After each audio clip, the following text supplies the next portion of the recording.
student, welcome back to the next part of the chapter that is thermodynamics. अभी तक हमने बहुत easy concept किए, इसके भी आगे इजी करेंगे. अभी जो नेक्स्ट पार्ट में पढ़ने वाला हूं, पढ़ाने वाला हूं in fact, that is the internal energy. कि भाई इंटरनल एनर्जी क्या, क्योंकि ये वर्ड काफी बार आने वाला है ना, तो वापस में टर्म्स पढ़ने वाला हूं.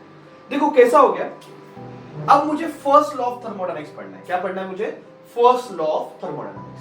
तो उससे रिलेटेड कुछ चीजें हम स्टार्टिंग में पढ़ेंगे, ठीक है? तो ये पूरा लेक्चर में इसी पे बात करने वाला हूं कि वर्क मतलब क्या होता है, हीट कैसे प्रोड्यूस होती है, फिर इंटरनल एनर्जी मतलब क्या. तो हर एक पे हम अच्छे से डिटेल में बात करेंगे. So in this lecture we will discuss on internal energy. देखो बहुत बार यूज हुआ है इंटरनल एनर्जी वर्ड, ये बहुत बार यूज किया अपन ने. इनफैक्ट किसी भी सिस्टम की इंटरनल एनर्जी मतलब क्या है, उसके जो मॉलिक्यूल्स है, किसी भी सिस्टम में जो मॉलिक्यूल्स है, वो मॉलिक्यूल्स रैंडमली मूव होते रहते हैं. ये तो मानते हो कि नहीं? ऐसा तो नहीं है कि मॉलिक्यूल्स एकदम स्तब्ध बैठे हैं, कुछ काम नहीं है समाज में ऐसे आराम से, नहीं. क्योंकि रूम टेम्परेचर पे भी, at a given temperature, molecules के पास कुछ ना कुछ स्पीड होगी. यस और नो? सी फॉर एग्जांपल एक टेबल ले लो. एक टेबल पे एक ग्लास पानी का रखो, ओके? एक पानी का ग्लास रखो. सो अगर मुझे आप पूछोगे कि सर इसकी काइनेटिक एनर्जी कितनी है, तो जीरो है, क्योंकि भाई ये रेस्ट में ग्लास ऐसा रखा हुआ है. पोटेंशियल एनर्जी अपन जीरो ले सकते हैं. या फिर कुछ हाइट पे है तो वो कंसीडर करके ले लेंगे. बट बेसिकली इंटरनल एनर्जी वो नहीं होती. इंटरनल एनर्जी मतलब, अभी इसको अगर आप ठीक से देखोगे ना बच्चों, तो ये एक सिस्टम है. मानते हो कि नहीं? ये पानी एक ग्लास में रखा, इट फॉर्म्स अ सिस्टम. तो इसमें मिलियंस ऑफ मॉलिक्यूल, इतने सारे मॉलिक्यूल्स हैं. और ये सारे मॉलिक्यूल्स क्या कर रहे हैं? रैंडम मोशन कर रहे हैं. ओके? क्योंकि कुछ तो टेम्परेचर है ना. अगर मैं रूम टेम्परेचर में पकड़ रहा हूं, लेट अस से 27 डिग्री सेल्सियस, जितना कितना होता है 27 डिग्री सेल्सियस, कितना होता है बच्चों? 300 केल्विन. रूम टेम्परेचर भी अगर मैं कंसीडर कर रहा हूं, अभी यहां का टेम्परेचर, तो उस टेम्परेचर पे मॉलिक्यूल्स थोड़ी स्ट्रेट ऐसे मस्त रुकने वाले, वो तो रैंडमली मूव हो रहे हैं. उनके पास काइनेटिक एनर्जी होती है, जो हमने पढ़ा है last kinetic theory of gases chapter. तो व्हाट आई एम सेइंग कि this molecules, they are not at rest, they are moving. तो उनके पास एनर्जी है. उस एनर्जी को मैं क्या बोल रहा हूं? Internal energy. क्या बोलते हैं उसको?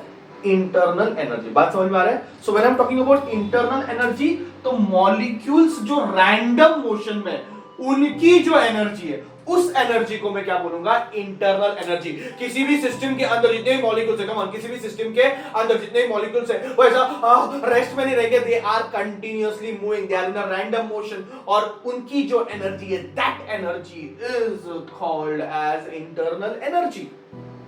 अभी जब मैं बात करता हूं गैसेस की, अभी अगर फॉर एग्जांपल मैं गैसेस की बात करूं, तो हमने आइडियल गैसेस कंसीडर किए थे. और हमने जब आइडियल गैसेस कंसीडर किए थे, तो सबसे पहला चीज बोला था कि एक मॉलिक्यूल दूसरे मॉलिक्यूल को अट्रैक्ट नहीं करता. ये आइडियल गैस की प्रॉपर्टी हमने पढ़ी है. आइडियल गैसेस में हमने ये पढ़ा है बच्चों कि एक मॉलिक्यूल दूसरे मॉलिक्यूल को अट्रैक्ट नहीं करता, तो उनके पास कोई भी पोटेंशियल एनर्जी नहीं है. बट वो रैंडमली मूव हो रहे. Yes, they are randomly moving. अगर मैं मोनो एटॉमिक गैस ले लो, कोई भी ले लो, जैसे आर्गन ले लो, ओके? मोनो एटॉमिक गैस ले लो, आर्गन ले लो, तो वो तो ट्रांसलेशन मोशन कर रहे हैं ना, सीधा चल रहे हैं, कहीं एक्स पे चल रहे हैं, ऐसे चल रहे हैं, ऐसे चल रहे हैं, वो तो ट्रांसलेशन मोशन कर रहे हैं. तो उनके पास ट्रांसलेशन एनर्जी है. ओके? तो मोनो एटॉमिक गैस लोगे तो वो ऐसे चल रहा है, ऐसे चल रहा है, ऐसे चल रहा है, ट्रांसलेशन मोशन कंटिन्यूअस करते रहता है, तो उसके पास काइनेटिक एनर्जी.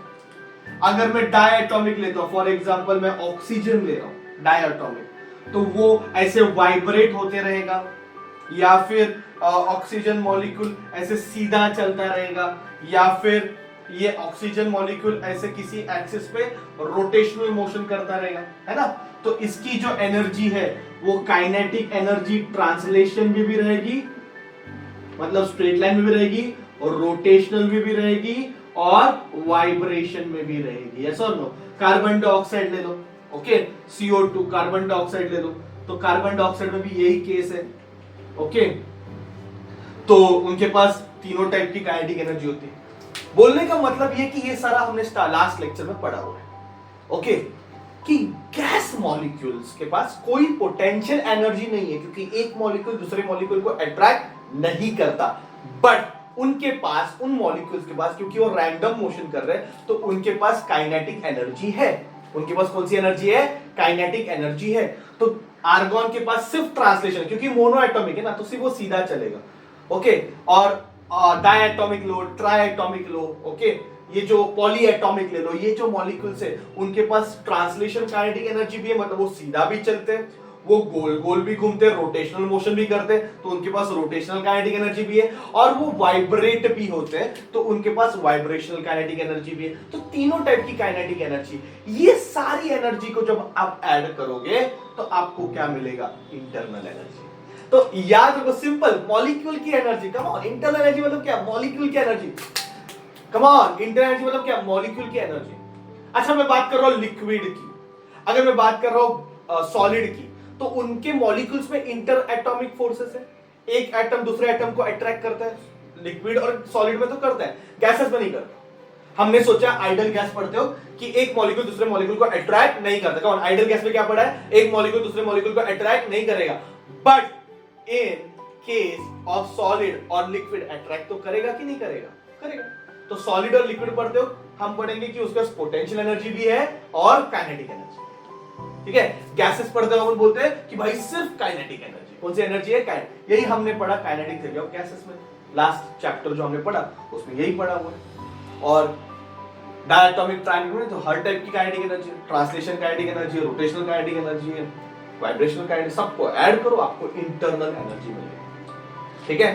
तो याद रखो, किसी भी सिस्टम के अंदर क्या रहते हैं? बहुत सारे मॉलिक्यूल्स। कम ऑन, किसी भी सिस्टम के अंदर क्या रहते हैं? बहुत सारे मॉलिक्यूल्स, और वो मॉलिक्यूल्स ऐसे रैंडमली क्या हो रहे हैं? मूव हो रहे हैं, वो हर टाइप के मोशन कर रहे हैं, ठीक है, कोई भी मोशन कर रहा है, ठीक है, तो रैंडमली मूव हो रहे हैं, तो उनकी जो एनर्जी है, that energy is internal energy of A system. और इसको किससे रिप्रेजेंट करते हैं? यू से। बच्चों, किससे रिप्रेजेंट करते हैं? यू से। याद रखना, इंटरनल एनर्जी का सिंबल क्या है? यू, ठीक है।